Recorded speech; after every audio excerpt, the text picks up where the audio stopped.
There are specific pieces of media that I put on to enhance my favorite season. Fall is such a special time of the year for me. Not only do I get to subject the innocent to my love of depraved horror films around Halloween, but I get to kick back and enjoy the gradual change of atmosphere around me. Temperatures start to drop, gray clouds roll in on blue skies, and that breeze that brings the chill of autumn strips the orange leaves from the trees. Of course, this is all unless you happen to live in Texas, where it's over 100 degrees for most of the month of October, only just now getting down to the 80s. Better break out the sweater. Suffering in the heat of summer for way too long is probably the reason that I've clung to the joy of this subgenre of fall movies and shows for so many years. October is usually associated with spooky material, and while there's definitely an element of that to a lot of my fall media, that isn't usually my focus. It's not always the macabre that I'm searching for. It's the colors, it's characters wearing warm clothing and huddling around one another as the season changes around them. It's that feeling of change as we near the end of another year, a time to reflect on the choices we've made and how we've grown. That's what fall is. It's that beautiful transition between the warmth of summer and the cold of winter that we get to enjoy for a fleeting time.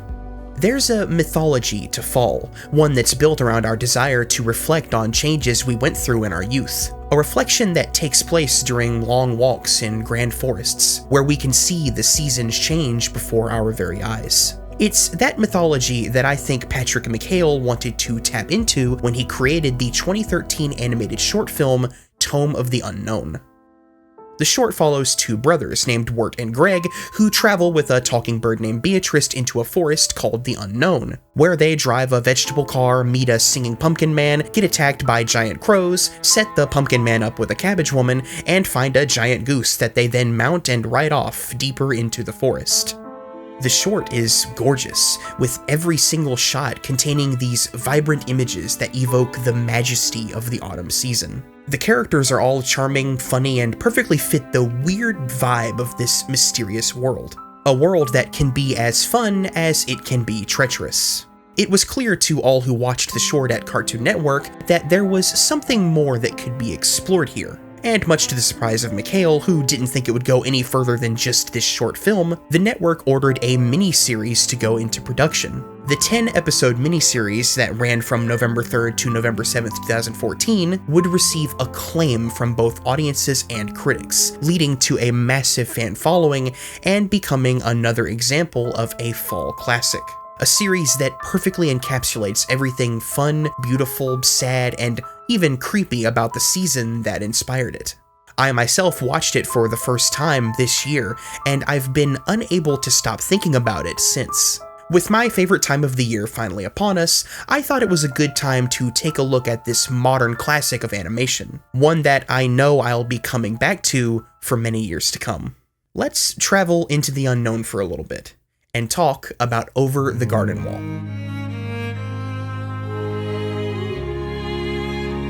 Looking at the short that spawned the series, Tome of the Unknown's strongest element is its atmosphere. An atmosphere that invokes old Americana with colors that are vibrant yet look faded by age, almost like looking at old paintings or postcards in an antique shop. It's no surprise that vintage art was a major inspiration for Patrick McHale. Before the series, McHale served as a writer and storyboard artist on The Marvelous Misadventures of Flapjack for Cartoon Network, before leaving that series to play an instrumental role in developing Pendleton Ward's highly successful Adventure Time series. While working on Adventure Time, McHale began developing his own short film, one that would be birthed from several pieces of old-school art that he would find in antique shops. In interviews, one of the most consistent sources of inspiration that McHale cites are Halloween postcards that employ a chromolithography method to get their signature look. There are also several illustrations from classic fantasy stories that were referenced by the artists for the environments and color choices. As for the character designs, McHale mentioned in an interview that The Complete Optimist, a book originally published in 1912, was used as his biggest visual inspiration early on. In looking at the works that inspired it, we can better understand why Over the Garden Wall feels the way that it does. It's like watching something much older than it is. Like a story that was dreamed up a long time before digital animation and modern storytelling conventions. Looking at its backgrounds, the environments feel otherworldly yet familiar. There's this soft vignette that surrounds the edges of the frame that enhance that dreamy feel of the series' visuals. As a massive fan of the German expressionist films of the 1920s, you can imagine how happy I was to see McHale cite filmmaker F.W. Murnau as another inspiration for the visuals. It's hard to separate the feeling of Halloween from Over the Garden Wall. As a matter of fact, the original idea was for the series to be a Halloween special. While it's definitely something I recommend watching around the holiday, I think it can also appeal outside of it. Hell, it premiered in November. I could see people putting this on during Thanksgiving and it would work just the same. Before I get into the characters, I want to make it clear that I'm not going to be doing a plot synopsis of the show, nor will I be giving away any major spoilers, although I may touch upon some spoilery things here and there just for context. If you want to know what actually happens, go watch the series. It's only 10 episodes and each of them are about 10 minutes long. If anything that I talk about here interests you, go check it out.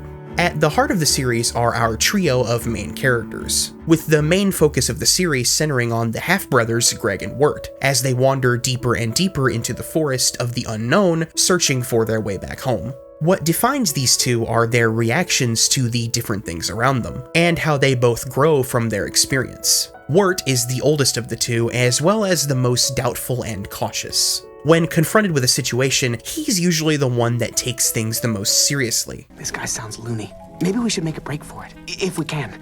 But he must know the woods really well, so we may need to knock him out first. Except that may turn out really badly, huh? Yeah, bad plan. Forget it. Whereas his younger brother Greg is the total opposite. Greg is optimistic, curious, unbelievably fearless, and pretty much says whatever the hell is on his mind, despite how inappropriate it may be at the time. Basically, Greg is the greatest character ever. Who are you? We're burglars! No, we're not. We thought this place was abandoned, so... So we came here to burgle your turts. No, it's not true. Where they both find common ground is in their care for one another, as well as their innocence. That shared innocence being what brings out their character flaws. Wirt may pose himself as the more mature and adult of the two, but he's often unable to think for himself. His fearfulness usually leads to more and more self-doubt, which is something that he desperately needs to grow out of.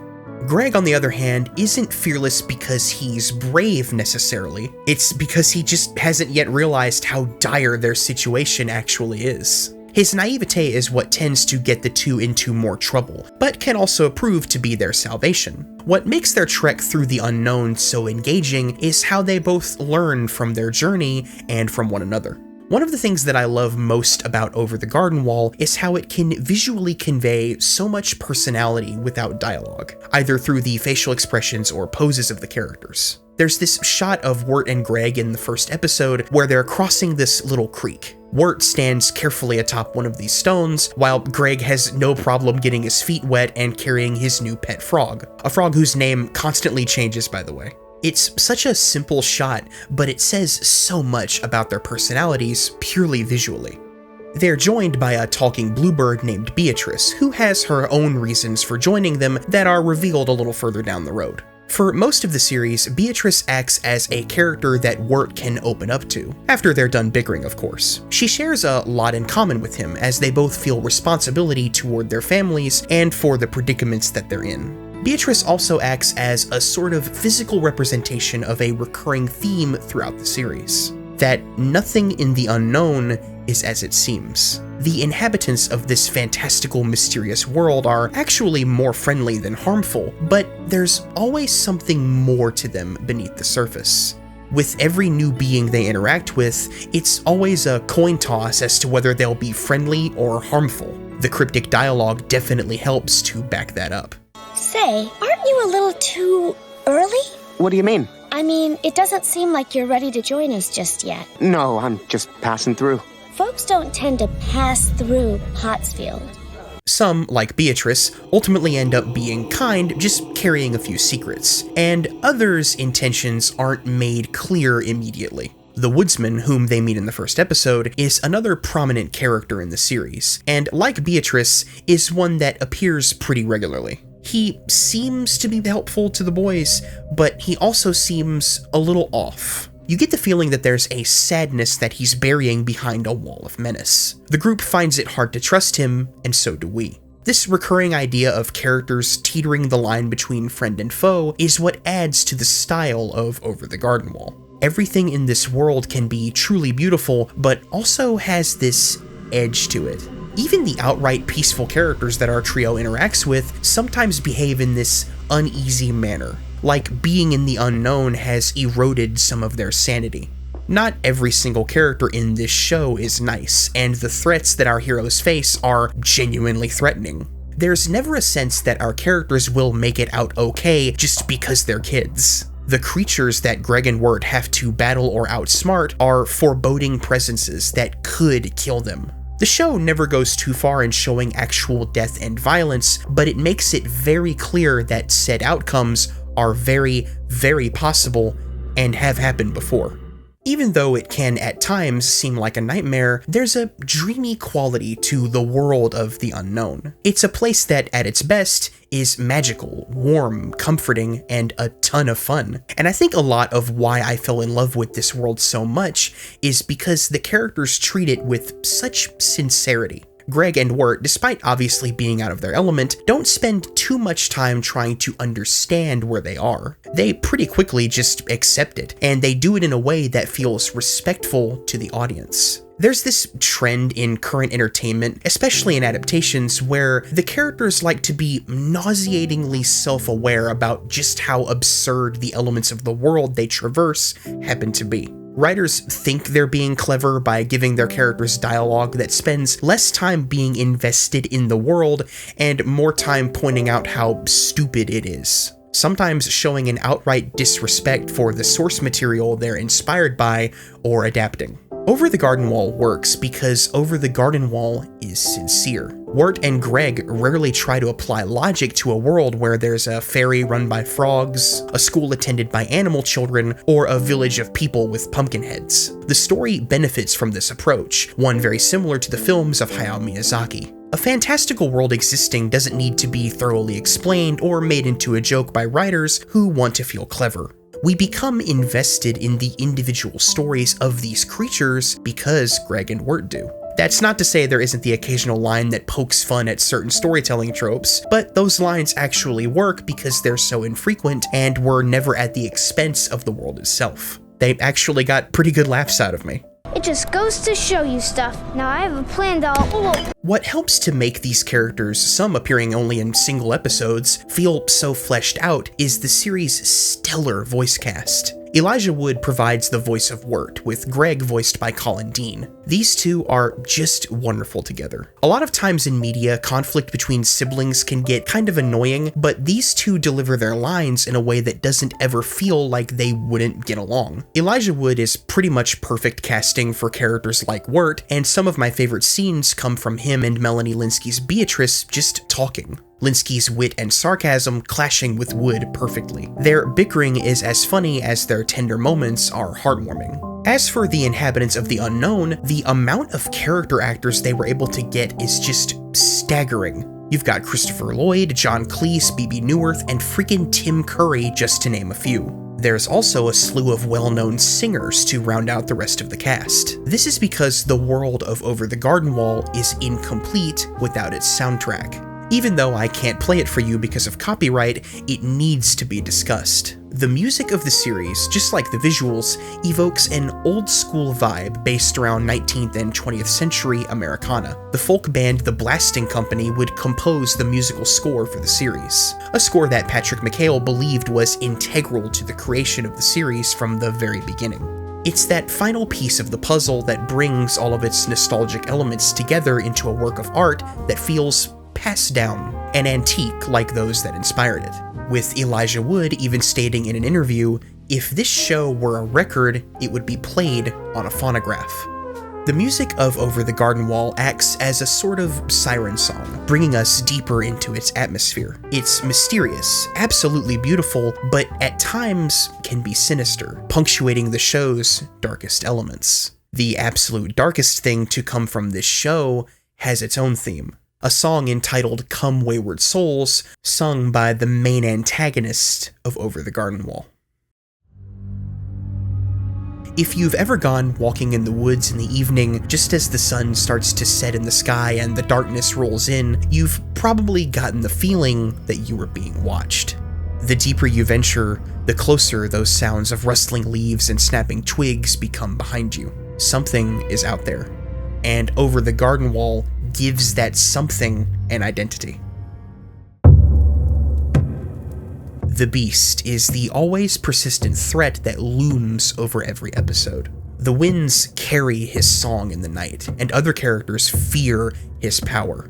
In a way, the Beast is like the ultimate boogeyman of our youth, that indescribable thing that lurks in the shadows, hunting children by whispering kindness into their ears. It's that classic fear of stranger danger come to life. His design is just perfect as it's all implied. We never get a really good look at just what the Beast really looks like. The horns, flowing cloak, and glowing eyes are enough to paint our own picture in our heads, just like any great horror villain. Where the villain becomes truly interesting is in his motivations. Motivations that are explored in his relationship with the woodsman. I won't reveal too much for those who haven't watched the series yet, but the Beast has claimed the souls of many children, and he wants Greg and Wirt, with the woodsman playing an unwilling role in his evil schemes. Not only is the Beast an intimidating presence visually, but he also plays the role of manipulator so well, using the woodsman's tragic past against him. Remember earlier when I said that the music was such a major part of creating the series? In the creation of the Beast, the voice had to be perfect, so the creators turned to legendary opera singer Samuel Ramey to provide the bassy, powerful voice for this fantastic villain. No, there is only me. There is only my way. There is only the forest, and there is only surrender. It was actually partially because of the Beast that I even watched the series to begin with. When I made my animated villains video, I received a ton of comments about the Beast from Over the Garden Wall. I was unfamiliar with the series at the time and mentioned these comments to my best friend Elizabeth, who immediately was like, dude, you have to watch this show, it's perfect for you, you'll love it. And boy was she right. We watched the series together and I immediately fell in love with it. I was entranced by its world and mythology, fell in love with its characters, and occasionally laughed very, very hard at some very well-delivered jokes. Okay, side note here, but there's a character that they build up for a few episodes that's built up a certain way, and when they finally show him, specifically when I heard his voice, dude, tears from laughter, it nearly killed me. I love this series. There's clearly so much love and care that went into creating it, and it shines through in the way that it leaves you after it's over. Honestly, I'm already nostalgic for something that I've only experienced for the first time this year. That's a crazy thing to pull off, but I think that's aided by the setting. The season of autumn is one that, at least for me, brings reflection. I look back to times when I was young and innocent, excited to explore the world like Greg, and then doubtful of my ability to handle it all like Wirt. Fall is the time of year when we celebrate the imagery of change. It's a transition between summer and winter that is often too fleeting for us to fully appreciate. We want it to last forever, but eventually we have to move on and look forward to the next one. We huddle together with family for Thanksgiving after we hang up spooky decorations and trick-or-treat for Halloween. There's a wicked playfulness to this time of year that this timeless series captures masterfully. Over the Garden Wall transports you to a world on the cusp of change, where every character is going through a move in their life that is celebrated yet compromised by the nostalgia of autumn. That change has to be embraced to make way for the coming winter, the future. That future can be uncertain and even frightening at times, creeping up like the darkness on the edge of the frame, but at the center of that darkness, almost emitting light from themselves, are these immensely charming characters. Characters that are so easy to fall in love with that you'll immediately miss them when it's all over. There are so many online that say this has already become a yearly rewatch for them, and I know it's definitely going to become one of mine. I hope this video convinces you to check it out for yourself. Maybe you'll fall in love with it the same way that I did. I think a good way to end this video is to read some lyrics from the song Into the Unknown that was written for the series. They perfectly encapsulate its themes and beg to be dissected, just like the show itself. But where have we come, and where shall we end? If dreams can't come true, then why not pretend? How the gentle wind beckons through the leaves as autumn colors fall, dancing in a swirl of golden memories, the loveliest lies of all.